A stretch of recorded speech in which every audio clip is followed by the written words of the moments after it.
Hey guys, it's Meme and welcome back to Top Tips, and it seems that I'm doing some coloring tips lately. So you ever got to the point where you needed a sharper nib on your coloring pencil, but you didn't have your pencil sharpener with you? This is going to be something that most of you guys know. But just in case there's somebody out there who does not know this tip, I wanted to give it to you. If you need to sharpen this nib, here's what you can do. Let me show you what it looks like right now so you can see kind of how what is that word? Blunt it is at the front right there.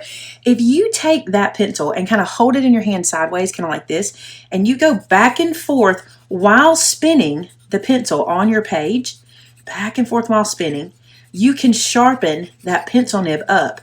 Now, yes, I am wasting some of the pencil, but if you're ever like at a crop or something and you didn't have a pencil sharpener with you, look at the difference. Do you see how much more of a point I've gotten? And I mean, honestly, if I couldn't use it without sharpening it, it's better to do this so I can keep coloring than to stop. Honestly, this is a tip most of you guys know from grade school. You might have even forgotten about it. But if you're ever out somewhere and you're coloring and you forgot your pencil sharpener, this is how you can do it. Let's look at this little nib. See how it's kind of blunt? Matter of fact, let's make it blunt so you can see it. Let me do this so y'all don't have to waste your tools, right? So I've made that one pretty blunt, and now let's sharpen it. If you're coloring a big space, another tip is to do this in a big space, as you're coloring, and you can sharpen that tip, and then you're not even wasting the color. Much better. See?